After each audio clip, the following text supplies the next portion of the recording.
We live fairly close to a metro station.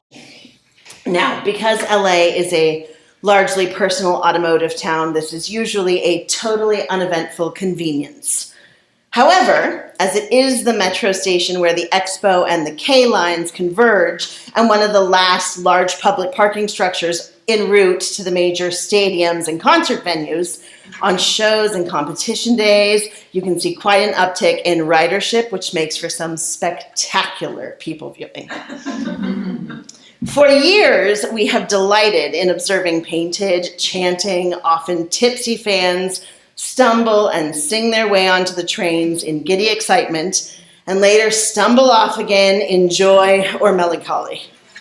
But nothing could have prepared us for the absolute monolith of spectacle, pageantry, and belonging that we saw when Taylor Swift and her Eras tour came to town. It was truly mind-blowing. The size and the diversity of the crowds, the palpable excitement, the outfits. I mean, mobs and mobs of young women and young men, old women and old men, young girls and young boys, all seemingly united by glitter and heart hands and friendship bracelets. Not living in a Swiftie household myself, I was truly astonished by the community of folks, each in a different era of their own lives, which got me thinking about the eras of life we all embody, and most particularly, women embody. There are 4 women in The Princess Bride, and each is in a very different era of her life. Buttercup, the young beauty, the object of desire, beloved by most and highly useful to others, a lovely piece of art on which they can project their purpose and need, the most memorable and oft-quoted descriptor of whom is an overture to her perfect breasts. And yet, Buttercup also has power. She is aware of her youth and her beauty, and the power that she can wield with it, and she uses her attributes to secure the labor and attentions of the local workforce. She has promise. Her body is strong and able. Her mind is intact and uncluttered by regret for paths untaken. Her whole life is before her. The thrill of romance, love, adventure, and even if she suffers a setback, she still has the luxury of time to start again.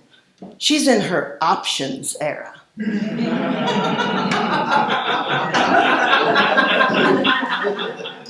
Then we meet Valerie, the beleaguered wife of Miracle Max, a shrill harpy we are introduced to screaming, "Liar!" at her husband, who promptly responds with, "Get back, witch." Valerie isn't shrill. She's tired and disappointed.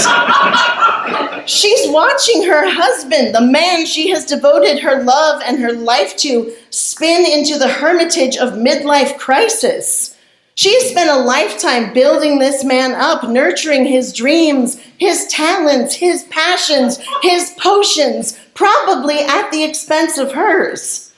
She has borne disappointments and diminishments with him, and she is acutely aware of the reasons behind his shortcomings and his short temper. It cuts her to the core when he allows himself to be less than the extraordinary man she knows him to be.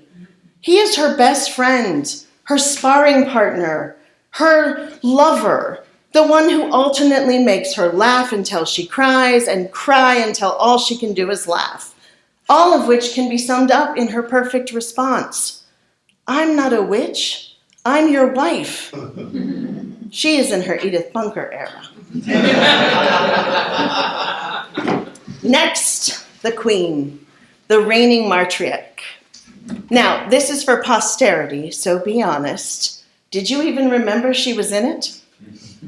She bears witness to the milestones, plans, and achievements of her family and kingdom from the side. The world is content to see her dressed for state, but also wishes she was a little thinner, a little less wrinkled, more stylish, and smiled more.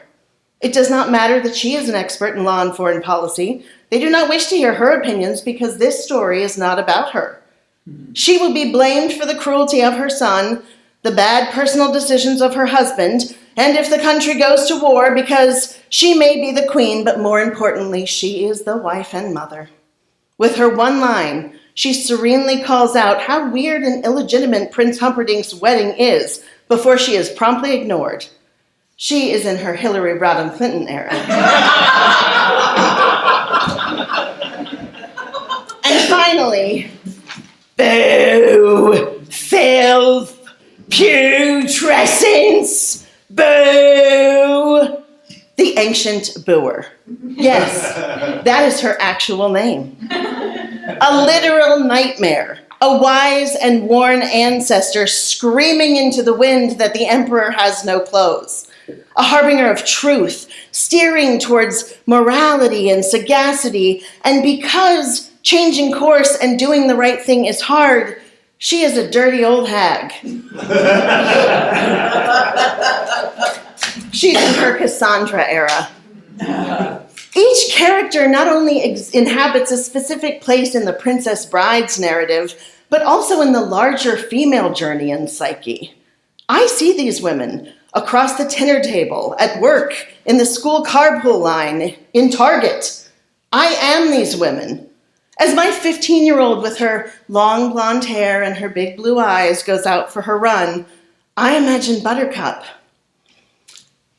Listen, I'm not really interested in being your princess. I'm just out for a horseback ride to help with my mental health because it has been kind of a rough year. But because I'm young and I'm beautiful and I'm expected by society to respond cheerfully to the attentions of needs of strangers lest I seem rude, I am tabling that self-preservation instinct right now, so I really hope you three circus performers don't knock me out and proceed with the plan to kidnap and murder me. Well, this sucks. Or when a friend chooses to forego a promotion, or the pursuit of a long-cherished dream to raise kids, or because her husband got himself kicked off the castle payroll, and as a result, she voluntarily sidelines her character to move the narrative of the other characters forward. Or watching with accomplished educators, ambassadors, caregivers, and activists as state after state flips red, paving the way for ignorance and incompetence to ensure less bodily autonomy and reproductive rights for my daughters than their mother and grandmothers had. The story could have been about a warrior queen, but alas, her emails. And the grief of knowing that as women, just as we are coming into the full power of our experience and our wisdom, we are consigned to the creepy cottage in the woods. It's a complicated thing to be a woman, particularly in this day and age, in this society, in this fairy tale. Modern-day heroines have historically unparalleled access and autonomy. We can hold degrees, hold jobs, hold offices, hold our babies. We can hold credit cards, car loans, and mortgages, and we can hold all of these things at the same time with a partner or without. We are not beholden to the archetypes and activities of the past. We largely write our own stories. We also have unparalleled stress that if we are not optimizing all our roles and options to their full potential, we are failing the unparalleled responsibility to ourselves and to the generations of women without these same opportunities who came before us. And we have unparalleled exposure to media, entertainment, beauty, and fashion industries, all seeking to define and optimize the era that we are in, or the era we feel we should be in, or the era someone else has determined that we should be in. All while countless social networking platforms, literally calibrated to algorithmically anger and enrage, shame us into believing that no matter what era we're in, we are not enough, and our story is not as interesting or entertaining as someone else's. We live in terror of the eras we might accidentally age into or out of if we are not more careful, more coupled, or more focused on our careers. Are we casually wasting time? Or are we living our best lives? We want to be princesses, but not the one who needs to be rescued, the one who becomes the dread pirate Roberts herself. We want to stay the farm girl, perpetually kissing her handsome farm hand at sunset, surrounded by fields of wildflowers, bespoke ceiling pottery and chickens, lulled with the promise of as you wish. We are living in every fairy tale, every era we have ever been in, ever could be in, or ever might be in someday simultaneously. Always wondering if we have done all we could or all we should to secure our happily ever after. Which is perhaps why, night after night of watching throngs of Swifties, clearly strangers, clearly from all different walks of life, converging into one smiling, sparkling, singing show of love and enthusiasm and acceptance, was such a powerful experience.